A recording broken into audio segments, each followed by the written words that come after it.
Саяхан бид 21-р зууны ихэнх үед элэг, бөөр зэрэг амин чухал эрхтнүүдийн цочмог болон архаг дутагдлаар хүний амь насыг аварч чадахгүй алдаж байсан билээ. Олон улсад нэвтэрсэн бөөр орлуулах эмчилгээний шинэ аргууд болох гемодиализ, хэвлийн диализ эмчилгээ болон эргэтэн шилжүүлэх мэс заслыг Монгол Улсын эрүүл мэндийн салбар нэвтрүүлж, нутагшуулснаар бөөрийн өвчнөөр нас барах тохиолдлыг эрс бууруулж чадлаа. Бөөрийн архаг өвчин гэдэг маань өөрөө их олон өвчний хамааралтай болцсон. Тухайлах юм бол бөөрийн архаг өвчин хуучин ойлгоход зөвхөн пиелонефрит, гломерулонефрит гэдэг байсан бол одоо олон улсын ангилаар архаг өвчин төрөдөг эрсдэд хүчин зүйл нь дэндүү олон болцсон. Жихрийн шижин байна, даралт эсэх өвчин байна, бодисын солилцооны өвчин байна, таргалалт, тэгэл буруу одоо эмийн хэрэглээ энэ болгон бөөрийн архаг өвчин төрөдөг. Бөөрийн архаг өвчнөр төгс эмчлэхгүй явсаар байвал бөөрийн архаг дутагдал төрөгдөг. Тэгвэл бөөрийн архаг дутагдал төрсэн тохиолдолд бөөр орлуулах эмчилгээ гэдэг юм заашгүй хэрэгтэй болно. Хэрвээ энэ бөөр орлуулах эмчилгээний аль нэгэн төрлийг сонгохгүй бол тэр хүн мэдээч хэрэг энэ хорвоогоос бурхан болоод явна гэсэн үг. Тэгэхээр бөөр орлуулах эмчилгээний 3 төрөл байдгийг. Бөөр шилжүүлэн сулгах, хэвлийн диализ, гемодиализ гэдэг. За манай улсад хамгийн анх өгдсөн хэлбэр нь бол гемодиализ эмчилгээ. 1975 онд анх эмчилгээг Монгол улсад хийж эхэлсэн. Үндсэндээ 2006 он хүртэл Монгол улсын хэмжээнд 2-4 аппараттай.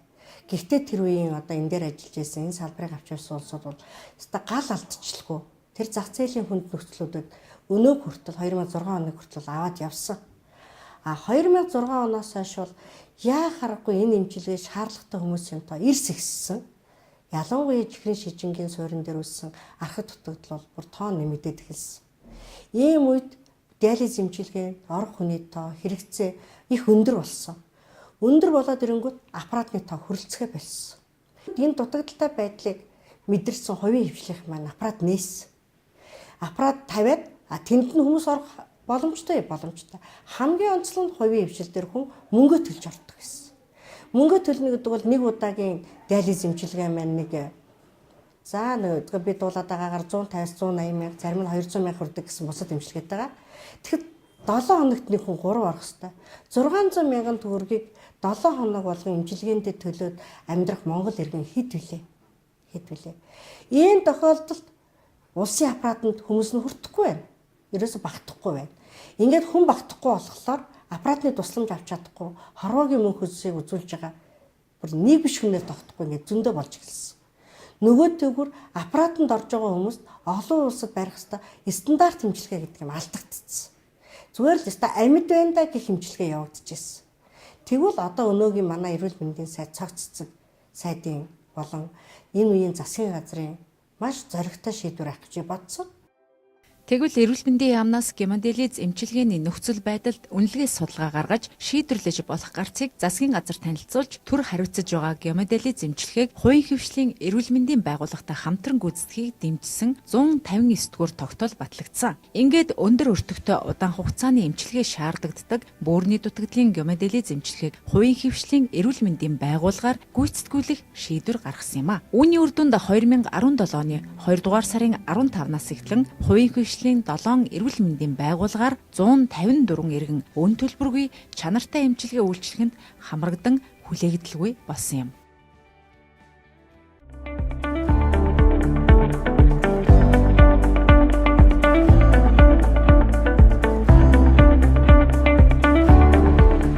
Одоо хувийн хвшлийн эмнэлгүүд одоо 110 мянгаас 170 мянган төгрөгийн хэмжээнд 7 хоногт 3 орох ёстой гэхэд нэг өөр нэмэлт ийм тариатайгаа нийлээд сард нэг 800 мянган төгрөг орчим өөрөөсөө гаргаж төлдөг байсан бол одоо тэр төлбөрөндөө байхгүй болж байгаа. Энэ одоо хувь хүндээ ч гэсэн түүний арга ирдчилдэг бол одоо бол эдийн засгийн тийм ээ одоо төр засгаас харж үзэх юм уу тусламж үйлчилгээний чанар тийм ээ энийг одоо сайн хүртээмжтэй болгож байгаа нэг одоо юу юм болов гэж бодож байна. Халах юм болов. Хувийн хвшлийн диализийн эмнэлгүүдийг төрөөс одоо өн төлбөргүй болгож ингэснээрээ бол энэ недо диализ буюу одоо диализийн дутуу оролттой хүмүүс гардаг тохиолддог зөнхлөн тохиолдох хүндрэлүүд болоод эрс багассан. Тэгэхээр чин тэр хүмүүс бол 7 хоногт 3 удаа аппаратанд үн төлбөртэй ордог байсан бол одоо төрөөс өнгө болгож өгснөөрөө энэ нар маань бол диализда яг бүрэн тэгээд 7 хоногт 3 удаа 12 цагаар ингэж олж байгаа. Бөөрийн архаг дутагдалд орсон хүн өн төлбөргүйгээр 7 хоногт 3 удаа тогтмол гемодиализ эмчилгээнд хамрагддаг болж санхүүгийн дарамтаас бүрэн чөлөөлөгдөж байна. Тэд нэг удаа орохдоо багадаа 140 мянган төгрөг, 7 хоногт 3 удаа ороход 420 мянган төгрөгийг насан туршдаа төлөх байсныг ийхүү төрөс бүрэн хариуцдаг болж байгаамаа. 2016 оны 9-р сард улсын хэмжээнд 98 гемодиализийн аппаратаар 498 хүнд гемодиализийн тусламж үйлчилгээг үзүүлж 67 иргэн эмчилгээнд хамрагдаж чадахгүй хүлээгдэж байсан бол 2017 оны эхний хагас жилийн байдлаар улсын хэмжээнд 164 гемодиализийн аппаратаар 575 иргэнд гемодиализ эмчилгээнд хамрагдаж хүлээгдэл байхгүй болсон юм а. Би энэ диализийн аппаратанд орох эмчилгээнд ороод үндсэндээ 3 жил гарсан болж байна. Уул нь бол урд нь энэ аппаратанд орох очор одоо 65-д бичигдээд хүлээгдээд хэвтчих үед биднэрт бол үнэхээр хүнд байсан.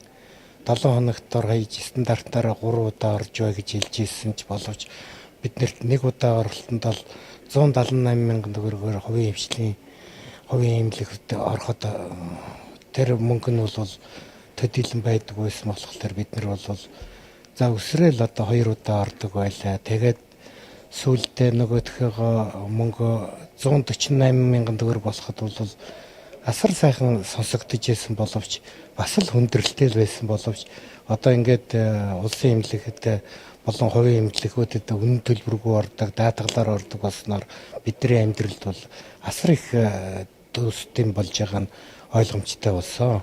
Энэ одоо эмчилгээнд үнэхээр 7 хоногт 3 удаа стандартаар нь орохгүй бол би хямрах, хордлогонд орох, хүндрэл үүсэх одоо бэрхшээлүүд их гардаг байсан боловч одоо бид нар бол ингээд улсын эмнэлэг болон хувийн эмнэлэгтээ үн төлбөргүй даатгалаар ордог болсон. Бидний амьдралд бол сайхан тусалцаа болсон гэдэгт бид нар засаг төр энэ одоо ийм шийдвэр гаргасан хүмүүстээ баярлж явдаг илэрхийлье. Өвчтөн бүрийг одоо стандарт эмчилгээнд бүрэн хамруулах зорилгоор энэ диализ эмчилгээний зардлыг төрөөс таах бодлого хэрэгжүүлсэн нь бол маш их үр дүнтэй болсон. Ингэснээр бол бүх одоо өвчтөн нар 7 хоногт 3 удаа орж 2 дахь хүндрэлийг бол энэ гарах боломжгүй болгосон. Тэгээд бас одоо хүмүүсийн хүрэлцээ сэтгэл санааны хувьд бол энэ төлбөргүй болно гэдэг бол маш их одоо ачаал багтай ар гэрийнхэн ч гэсэн энд бас санаа зовох юмгүй.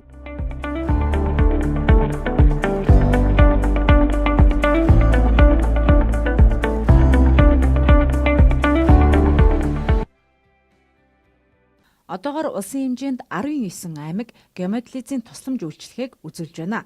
Цаашид Дундгой аймаг халдварт өвчин судлалын үндэсний төв тус тусламж үйлчилгээг үзүүлэх нөхцөлийг бүрдүүлэхээр ажиллаж байна.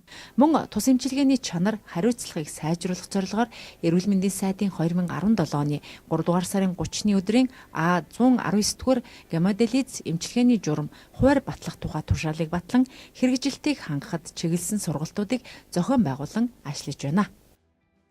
Ер нь бол амьдралын хэм маяг өөрчлөгдөж байгаа суурин газар үйлдвэрлэл хөгжихдээ зэрэгцээд бас бөөрийн өвчлөл бас харцангуй өндөр болох залуужих хандлагатай байна. Иймд бид нар бас заавал өвцөн хойно нэмжлэгэнд хамрагдах гол нь биш, өвдгөөс өрсөн сэргийлж ард иргэдийн мэдлэг хандлагыг сайжруулах, амьдралын хэм маягийг зөв болгох, мөн түнчлэн эмчилгээний онцлогын чанарыг сайжруулах эмч мэргэжлүүдэд шаардлагатай эрх зүйн орчин заавар стандартуудыг шинжилэн боловсруулахад бас анхаарч ажиллаж байна.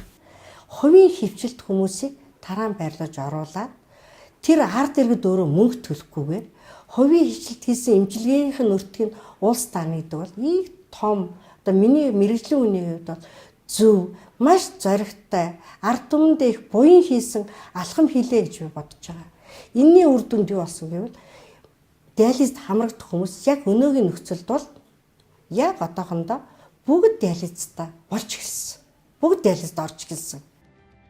2016 онд байгуулагдсан мэргэжлийн засгийн газраас хүн амд үзүүлэх эрүүл мэндийн тусламж үйлчлийн их хүртээмж чанарыг нэмэгдүүлэх, хүлээгдэл чирэгдлийг арилгахад чиглэн өндөр өртөгтэй удаан хугацааны эмчилгээ шаардлагаддаг бөөрийн дутагдлын гемодиализ эмчилгээг хувийн хвшлийн эрүүл мэндийн байгууллагаар гүйцэтгүүлэх шийдвэрүүдийг гаргаснаар эмчилгээ үйлчилгээний хүлээгдэл багасж, цаг алдалгүй эмчилгээнд хамрагдах нөхцөл нэмэгдсэн нь иргэдийн талархлыг хүлээж байгаа юм а. Үнэхээр мундаг ажил болсон салбарын одоо баг нөгөө өөрийнх нь мэрэгжлийн эмч хүн сайд болсон учраас ийм юу яасан л да. Төрөөчийн сайдууд бол баг тийм огт хөндлөнгийн улсууд орж ирж эрүүл мэндийн сайд хийж чад ийм улсуудын зовлонг мэдэхгүй л дээ.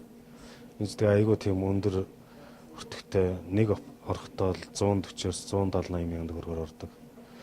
Тэгээ жилд бол 20 хэдэн сая төгрөг яг цэвэр гардаг гэж ярьдаг юм л. Тэгээ айгүй их эдийн засгийн хэмнэлттэй амьдралд айгүй их өөрчлөлт орсон. Үнэхээр одоо энэ бол хилээд баарчгүй айгүй тийм одоо нэг талаас нь эдийн засгийн ингээд бүхэл бүтэн одоо юмнаас нь чөлөөлөд нэг нуруунд дээрээс том ачаа аваачиж байгаа шиг юм болж байгаа юм чи. Тэгэхгүй бол бид нар ч одоо үргэлж гэр бүлээрээ тэгэл ах トゥ нь бүх улсууд ч ингээд одоо нөгөө мөнгөний тийм аюу дарамтанд орчдөг өвчин л да. Тэгээд ингээд эрүүл мэндийн яам одоо үнэхээр нэг зөв шийдвэр гаргаад үнэхээр сайн ажилласан энэ бүх улсууд маш их баярлалаа гэж хэлье. Тэгээд ингээд төр дагаад ингээд оруулна гэдэг чинь гомыг хүлээсэн дээ. Хизээ орох бол тэгэл өдөр болгон мэдээ сонсвол тэгэл за үнгүү бол яг энэ эмнэлэгч намайг дууцлаа. Үнгүү болсон шүү та ирж байгаатай зэрэгэл бөөн баяр болчих биш. Ашгүй дээ ингээд нэг амьдрах гэж тэгэл. Сарын нөгөө 216 мянга гүрэн юм гэж тэгэл бас болохгүй байхгүй. Тэгээ эдийн нэмэр болоод байгаа ч гэсэн л гаан нус юм ирэх болол